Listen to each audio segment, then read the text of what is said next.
Hello friends, welcome to education on priority. Guys, आज मैं आपको इंपोर्ट एक्सपोर्ट के बारे में बताना चाहता हूँ। गाइस, अगर आप इंडिया में बिजनेस करते हैं, अगर आप जो अपना बिजनेस इंडिया से बाहर भी बढ़ाना चाहते हैं, तो ये वीडियो आपके लिए है। दोस्तों, हम लोग बिजनेस करते हैं और हम लोग जो है इंडिया में अपना अच्छा बिजनेस करते हैं और हम चाहते हैं कि इंडिया से बाहर भी बिजनेस हो, या हम बाहर से कुछ माल इंडिया में मंगा कर बेचें, या अपना माल जो है इंडिया से बाहर भी बेचें। और हम घबराते हैं कि पता नहीं क्या फॉर्मेलिटीज होंगी, क्या क्या काम करना पड़ेगा, ये कैसे होगा, ये प्रोसेस कैसे काम करता है, इसमें क्या क्या रूल रेगुलेशंस होते हैं। तो वो सोच के हम जो है अपने बिजनेस को एक्सपेंड नहीं कर पाते, या बाहर से कुछ भी मांग लगाने में डरते हैं। तो गाइज, इस वीडियो में मैं आपको सारे बेसिक स्टेप बताऊंगा कि कौन कौन से सर्टिफिकेशन चाहिए होते हैं और किस किस तरीके से हम जो है अपना बिजनेस इंपोर्ट एक्सपोर्ट में बढ़ा सकते हैं। तो गाइज, आपने मेरे चैनल को सब्सक्राइब नहीं किया है तो प्लीज मेरे चैनल को सब्सक्राइब कीजिए और मेरे साथ जुड़ जाइए। चलिए आज का वीडियो शुरू करते हैं।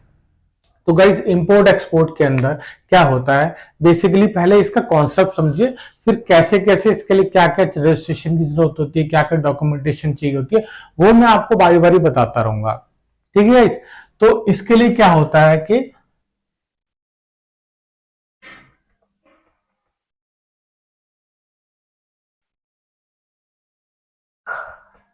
इंपोर्ट एक्सपोर्ट के लिए क्या होता है, बेसिकली दो जो है दो पार्टी की जरूरत होती है।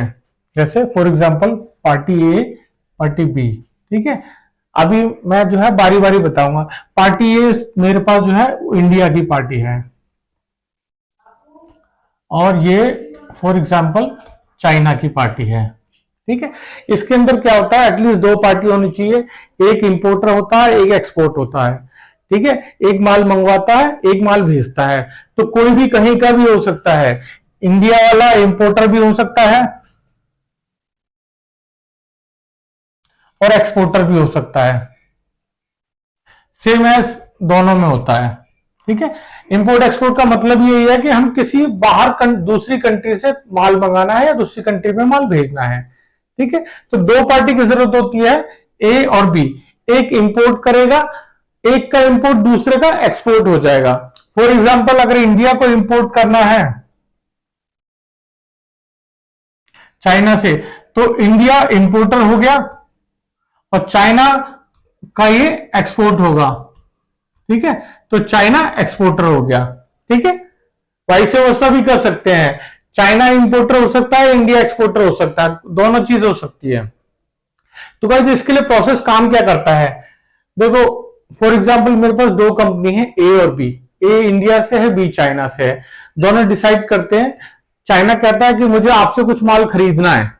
ठीक है, चाइना कहेगा कि मुझे इंडिया से कुछ माल खरीदना है, यानी कि इंडिया को एक्सपोर्ट करना है।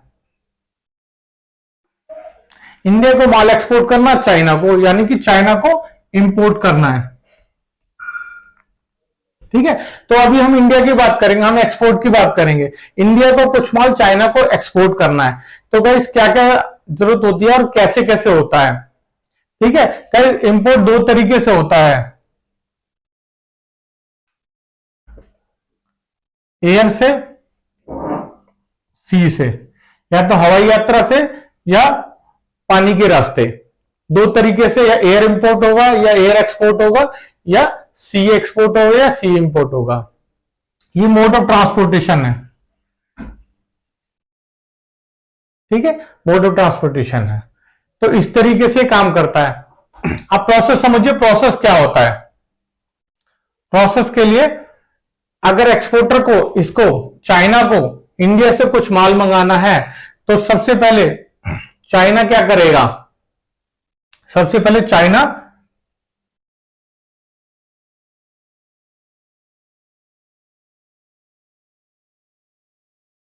परचेज ऑर्डर इश्यू करेगा इंडिया को। ठीक है, इंडिया को परचेज ऑर्डर इश्यू करेगा कि ये मेरा परचेज ऑर्डर है, मेरी ये रिक्वायरमेंट है, इतना टन माल मुझे चाहिए और आप बताओ कैसे दोगे। ठीक है, उसके बाद इंडिया उस परचेज ऑर्डर को एग्री करेगा। परचेज ऑर्डर के अंदर सब कुछ लिखा होगा, सारी टर्म्स लिखी होंगी कि माल कहां से उठेगा, कैसे होगा, सब कुछ लिखा होगा और पेमेंट टर्म्स भी लिखी होगी। फॉर एग्जाम्पल की पेमेंट टर्म्स एडवांस में है सारी, यानी कि इंडिया को सारा पेमेंट, इंडिया कहता है भाई मैं भरोसा नहीं कर सकता, मुझे सारा पेमेंट एडवांस में चाहिए, ठीक है। तो इंडिया क्या करेगा, उसको परफॉर्मा इनवॉइस देगा पेमेंट के लिए, और पेमेंट, ठीक है। पहले इंडिया, चाइना ने परचेज ऑर्डर इश्यू कर दिया टू इंडिया, ठीक है, और यहां पे इंडिया ने चाइना को परफॉर्मा इनवॉइस दे दिया, ठीक है। उसके बाद चाइना पेमेंट कर देगा, हमने बोला भाई हम तो एडवांस पेमेंट लेंगे तब हम माल देंगे, ठीक है। तो चाइना ने पेमेंट डन कर दिया, ठीक है। ये कमर्शियल एक्टिविटी है, ये बेसिकली कमर्शियल एक्टिविटी होती है। उसके बाद यहां पे पेमेंट डन हो गई, ठीक है। उसके बाद फिर इंडिया क्या करेगा, इंडिया माल तैयार करेगा, इंडिया प्रोडक्शन करेगा या मैन्युफैक्चरिंग स्टार्ट करेगा, ठीक है। ये बेसिक स्टेप इंडिया फॉलो करेगा। अब इंडिया को एक्सपोर्ट करना है, ठीक है, थोड़ा सा रब कर देता हूं।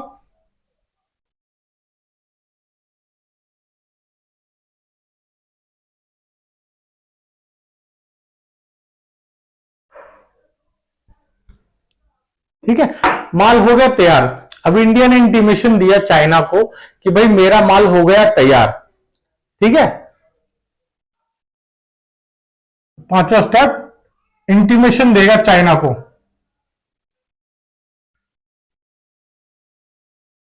चाइना को इंटीमेशन देगा और पैकिंग लिस्ट शेयर करेगा कि भैया ये माल ऐसे ऐसे मैंने बक्से बना दिए हैं, ऐसे ऐसे माल मेरा पैक हो गया है, अब बता क्या करना है। तो इंडिया बोलता भाई मेरे यहां से माल उठा ले, मैं कुछ नहीं करूंगा, माल मेरे वेयर हाउस में पड़ा है और अपना आके उठा ले, ठीक है। तो जब इनका टर्म्स होते हैं, जो इनके कॉन्ट्रैक्ट होते हैं इंपोर्ट और एक्सपोर्ट के, इनकी बहुत सारी टर्म्स होती हैं डिलीवरी की, कि एक्सवर्क्स होती है, एफओबी होती है, बहुत सारी टर्म्स है। उसके लिए मैंने एक वीडियो अलग से बनाया है, ठीक है। उससे मैंने सारी फुल फॉर्म, किसकी कौन सी रिस्पॉन्सिबिलिटी होती है, बायर की, सेलर की, किसकी रिस्पॉन्सिबिलिटी है, वो सब मैंने अलग से बनाया हुआ है, ठीक है। फॉर एग्जाम्पल इनका टर्म्स एग्री हुआ एक्सवर्क्स, ठीक है, EXW, इसको हम बोल सकते हैं एक्स वर्क्स। इसका मतलब ये होता है कि सेलर की कोई रिस्पॉन्सिबिलिटी नहीं है, सब बायर को करना है, बायर को उसके वेयरहाउस से माल उठाना है और अपने वहां तक माल पहुंचाना है, ठीक है। तो इसके बाद जब जैसी इंटीमेशन पहुंचा चाइना को, चाइना क्या करेगा, चाइना फ्रेट फॉरवर्डर को कांटेक्ट करेगा, फ्रेट फॉरवर्डर को कांटेक्ट करेगा। फ्रेट फॉरवर्डर कह लो, ट्रांसपोर्टर कह लो, एजेंट कह लो, फ्रेट फॉरवर्डर को कांटेक्ट करेगा। फ्रेट फॉरवर्डर क्या काम करेगा, फ्रेट फॉरवर्डर सबसे पहले मटेरियल पिक करेगा ओरिजिन से, ओरिजिन से मटेरियल पिक करेगा, ठीक है। उसके बाद उसको अपने वेयरहाउस में ले आएगा। अभी ये एयर एक्सपोर्ट होना है, फॉर एग्जांपल ये एयर एक्सपोर्ट होना है, ठीक है। तो फॉरवर्डर क्या करेगा, वेयरहाउस में इंडिया से माल पिक कर लेगा, ठीक है। उसके बाद अपने वेयरहाउस में रखेगा, उसके बाद एयरलाइन से बात करेगा, एयरलाइन से बात करेगा भैया कब की फ्लाइट है, कब की फ्लाइट नहीं है, वो एक शेड्यूल ले लेगा, एयरलाइन से बुक कर लेगा, ठीक है। एयरलाइन से कांटेक्ट करके शेड्यूल ले लेगा, ठीक है। इसके बाद क्या करेगा, इसके बाद वो एयरपोर्ट पे कस्टम क्लियरेंस कराएगा, ठीक है, कस्टम क्लियरेंस कराएगा, ठीक है, ये काम करवाएगा। अब इसके लिए भी वो किसी एजेंट को कांटेक्ट कर सकता है जो CHA होता है, क्लियरिंग हाउस एजेंट, ठीक है। ये फॉरवर्डर कर सकता है, आप अपना CHA भी कर सकते हो, ठीक है। उसके बाद वहां से कस्टम क्लियरेंस हो गया, ठीक है, इंडिया से कस्टम क्लियरेंस हो गया, ठीक है। उसके बाद जो है कस्टम क्लियरेंस होने के बाद फ्लाइट बोर्ड हो गई, फ्लाइट बोर्ड हो गई, ठीक है, फ्लाइट में माल लद गया, ठीक है, फ्लाइट में माल लग गया, फ्लाइट के बाद जो है वहां पे अराइव हो गया चाइना में, ठीक है, फ्लाइट के बाद चाइना में अराइव हो गया, और चाइना में अराइव होने के बाद वहां पे भी कस्टम क्लियरेंस होगा,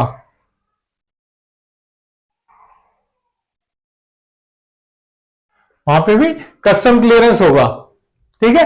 अभी यहां पे एक कैच है कि या तो चाइना जो है एक ही फ्रेट फॉरवर्डर करेगा, वही कस्टम क्लियरेंस कराएगा, या चाइना फ्रेट फॉरवर्डर अलग करके कस्टम क्लियरेंस वाले को अलग कर देगा कि ये इंडिया में कराएगा और हमारा चाइना का अलग रहेगा, ठीक है। यहां से कस्टम क्लियरेंस होने के बाद, ठीक है, उसकी जो ड्यूटी बनेगी कस्टम ड्यूटी वो पे करेगा, ठीक है, और उसके बाद जो है माल डिलीवरी हो जाएगी, ठीक है। ये तो बेसिकली जो है एक प्रोसेस चलता है कि ऐसे ऐसे काम होता है। अब इसी प्रोसेस के बीच में बहुत सारे डॉक्यूमेंटेशन चाहिए होते हैं, बहुत सारी चीजें चाहिए होती हैं, वो मैं आपको अभी बताऊंगा, ठीक है। आप प्रोसेस समझ लीजिए, अगर एक्सवर्क्स टर्म है तो इंपोर्टर कहेगा सारा काम इंपोर्ट वाले को करना पड़ता है, ठीक है। एक्सवर्क्स में जो इंपोर्टर है उसी की ड्यूटी होती है, उसी की रिस्पॉन्सिबिलिटी होती है इंपोर्टर की। एक्सपोर्टर कुछ नहीं करेगा, एक्सपोर्टर माल बनाकर अपने वेयरहाउस में तैयार कर देगा कि भैया माल तैयार है, ले जाओ इसे, मैं कुछ नहीं दूंगा, ठीक है, मैं कोई फ्रेट फॉरवर्डर हायर नहीं करूंगा, मैं कोई सीएचए नहीं करूंगा, आपकी रिस्पॉन्सिबिलिटी है, आप सारा माल ले जाओ, ठीक है। तो अभी जो फिर इंपोर्टर है उसकी रिस्पॉन्सिबिलिटी है, तो वो पहले माल पिक कराएगा, फिर फ्रेट फॉरवर्डर के वेयरहाउस में जाएगा, फिर उसके बाद एयरलाइन से शेड्यूल लेगा, ठीक है, उसके बाद फिर एयरपोर्ट पे कस्टम क्लियरेंस होगी, फिर उसका फ्लाइट बोर्ड करेगी, फिर अपने वहां पे अराइव होगी एयरपोर्ट पे, ठीक है, उसका फिर कस्टम क्लियरेंस होगा, फिर उसके बाद माल वो उस तक पहुंचेगा। तो ये बेसिक प्रोसेस चलता है, चाहे इंपोर्ट हो चाहे एक्सपोर्ट हो, प्रोसेस यही चलता है, बस डॉक्यूमेंटेशन थोड़े से अलग हो जाते हैं, एयर के हिसाब से अलग हो जाते हैं और सी के हिसाब से अलग हो जाते हैं, ठीक है। तो ये थोड़ा सा नोट कर लीजिए आप, मैं इसको रब कर देता हूं, ठीक है। अब मैं आपको बताता हूं कि अब आगे काम कैसे करते हैं इसमें हम। इंपोर्ट एक्सपोर्ट करने के लिए बेसिकली आपको क्या क्या रिक्वायरमेंट होती है,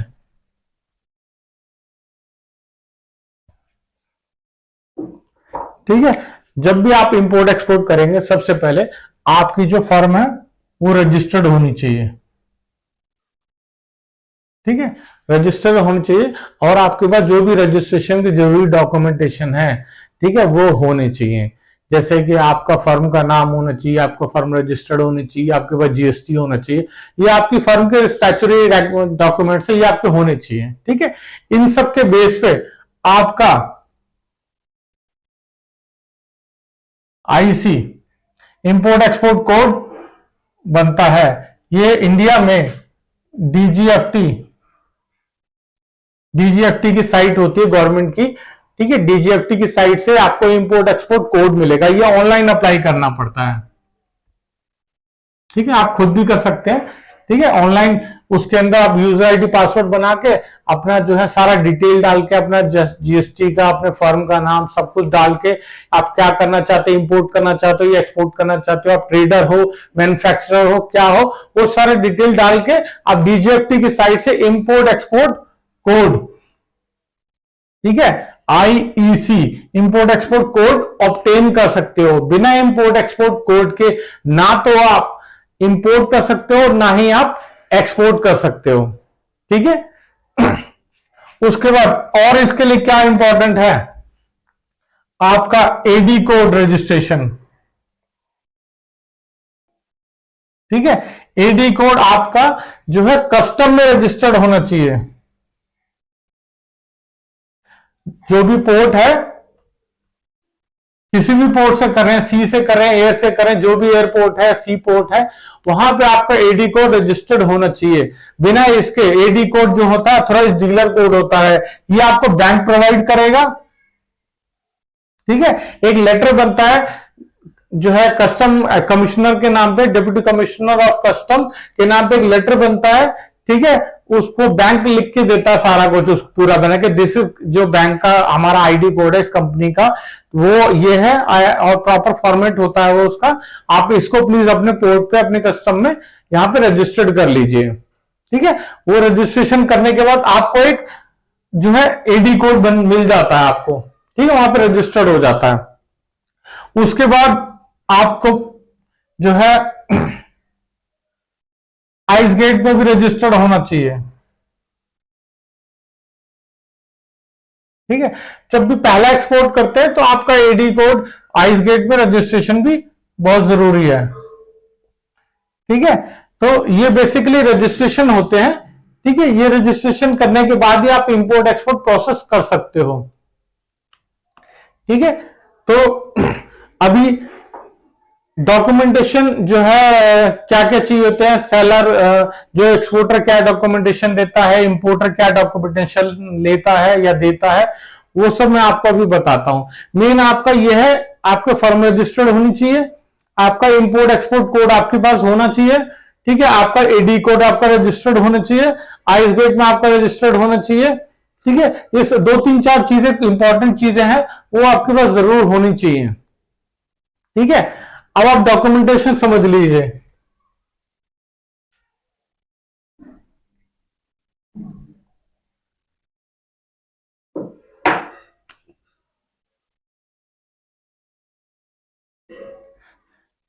जब भी आप इंपोर्ट करोगे या एक्सपोर्ट करोगे, ठीक है, फॉर एग्जांपल आप इंडिया में इंपोर्ट कर रहे हो, ठीक है, तो सबसे पहले तो वही प्रोसेस होगा कि उसने परचेज ऑर्डर दिया, आपने परचेज ऑर्डर दिया, जब इंपोर्ट कर रहे हो आपने परचेज ऑर्डर दिया, फिर उसने जो है ना पीआई दिया, फिर आपने पेमेंट कराई। ठीक है, पेमेंट करा दी, पेमेंट कराने के बाद उसने इंटीमेशन दिया कि भाई माल रेडी हो गया है। ठीक है, तो फिर माल रेडी के साथ साथ वो सबसे पहले आपको कमर्शियल इनवॉइस देगा। ठीक है, कमर्शियल इनवॉइस में इनवॉइस का आइटम डिटेल होता है और इनवॉइस नंबर होता है, इनवॉइस डेट होती है और पार्टी का नाम, जो भी आपका जो है ना माल बेच रहा है, सेलर है, एक्सपोर्टर है, उसका पूरा लेटरहेड पे होता है, इनवॉइस बना के देता है, कितना माल का वैल्यू है। ठीक है, वो कमर्शियल इनवॉइस चलता है। दूसरा होता है आपका पैकिंग लिस्ट। ये दो चीज जो है आपको एक्सपोर्टर देता है।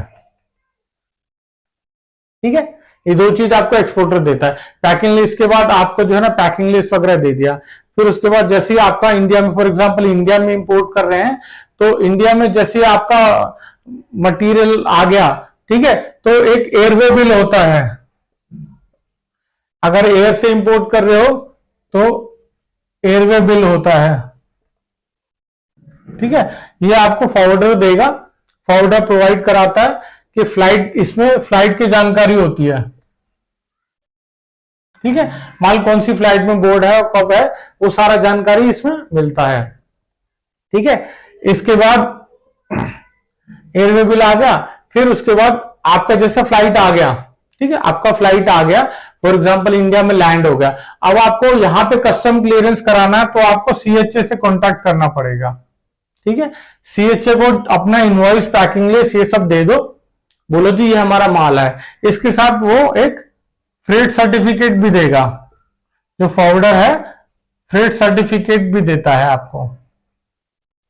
ठीक है, ये सारा कुछ देके आप कस्टम हाउस एजेंट को, क्लियरिंग हाउस एजेंट जो भी बोलते हैं उसे, उसको सारा डॉक्यूमेंट दे दो।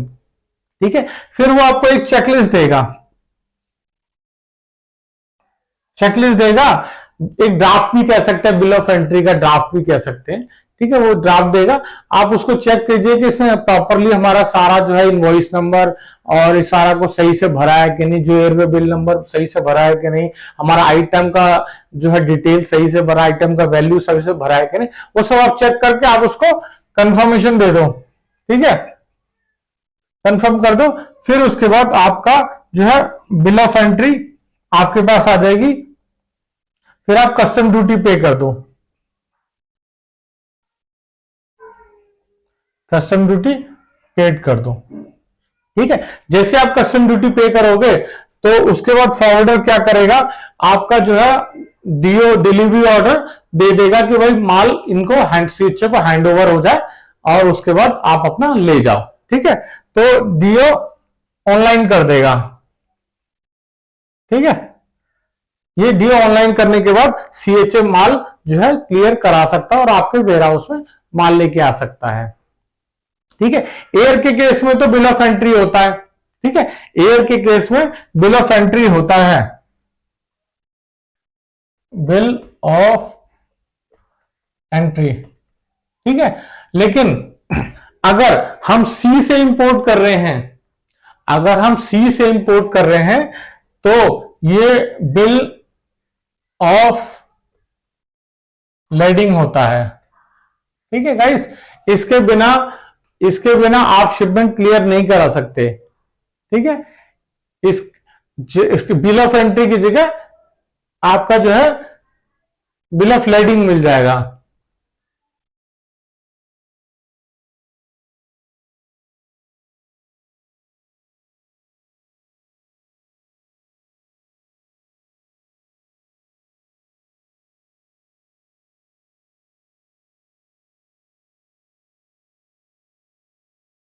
ठीक है, ये तो एयर के केस में आपको जो है एयर में बिल आ रहा है। ठीक है, लेकिन अगर आपका सी से शिपिंग होता है, अगर आप सी से आता है तो इसकी जगह आपका जो है बिल ऑफ लेडिंग आ जाता है। ठीक है, इसकी जगह आपका बिल ऑफ लेडिंग आ जाता है। कुछ डॉक्यूमेंटेशन थोड़े बहुत इधर उधर अलग अलग हो जाते हैं, कुछ चेंज होता है, लेकिन प्रोसेस सेम रहता है। ठीक है, तो आप बिल्कुल भी घबराए ना, आप अपना जो है ये सब सारा प्रोसेस फॉलो करके आप अपने इंपोर्ट एक्सपोर्ट कर सकते हैं। तो अब आईसी कोड कैसे लेना है वो मैंने एक वीडियो में ऑलरेडी बना दिया है, आप उसको प्लीज जो है जरूर देखिए। मेरे चैनल पे अगर आप जुड़ेंगे तो उसमें आप सर्च करेंगे तो उसमें आपको जो है how to get IC code, how to get जो है एडी कोड रजिस्ट्रेशन, ये सब मैंने वीडियोस डाले हुए हैं। ठीक है गाइस, तो आई होप आपको ये प्रोसेस समझ में आया होगा।